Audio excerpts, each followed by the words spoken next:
Hey folks, I'm not in Clinton anymore, not in East Feliciana Parish, not in the Florida parishes, not in Louisiana.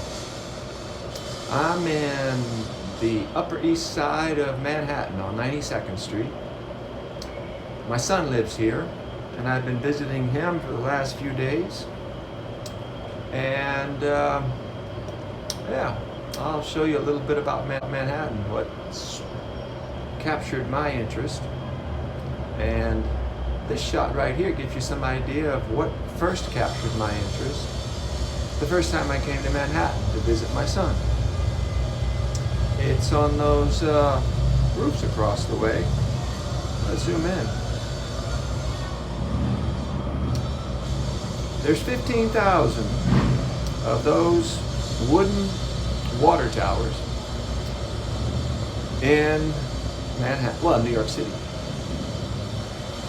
There's 3 firms, family run, that build those, and they are a critical part of water infrastructure in this wealthiest city in the U.S. Still on the Upper East Side, on the roof of my son's apartment building. I'm looking southeast. Down there you can see Lexington Avenue and its intersection with East 92nd. But we're not here to look at street patterns. We're here to look at buildings, specifically what's on top of buildings. As I told you, these tank towers, like that one there,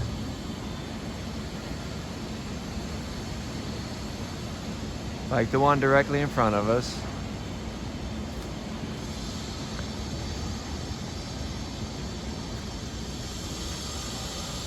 like the one directly behind us, and the one above it, and the one above it,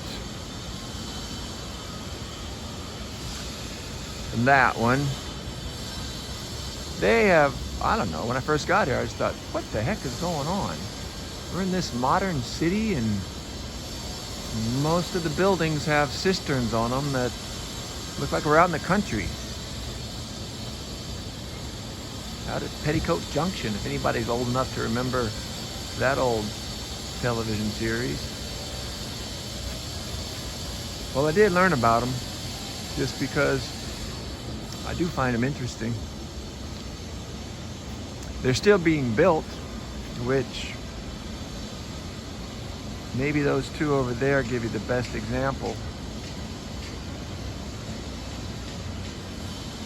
Directly ahead you see one that's a little more weathered, and to the left one that's been built recently. As I mentioned when I was downstairs in the kitchen, there's 3 companies that build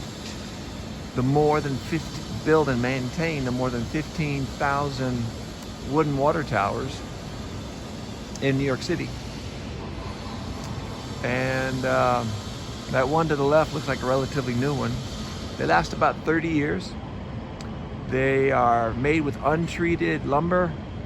I've read about them being made with cedar, also being made with oak. They don't treat the lumber because that is those buildings' water supply. And treating the wood would taint the water supply. As I mentioned,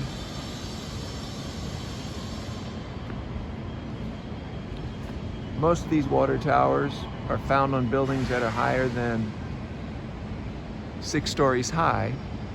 And that's because the water source for New York City flows in from a higher elevation than the city itself.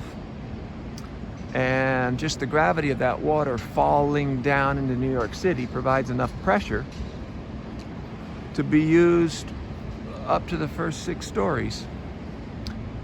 That pressure can't push water up to the 7th floor. So instead, for more than 100 years, New York City's multi-story buildings have had water towers and have used pumps to pull water into those tanks. And on average, they hold about 10,000 gallons of water. And that is the water that's used for the residents in those buildings, whether they're residential buildings or commercial buildings. It's interesting, as I've traveled around, to see the buildings that, well, they weren't interested in having this weathered cistern on top of a multi-million-dollar building. And so it's fairly common to see, let's see if I can, yeah, right there. They built structures to conceal the water towers. You see it all over the place. I saw a bunch yesterday when I was riding the ferries on the East River. I mean, it makes for an ornate building, but it is hiding an important part of the building infrastructure, its water tower.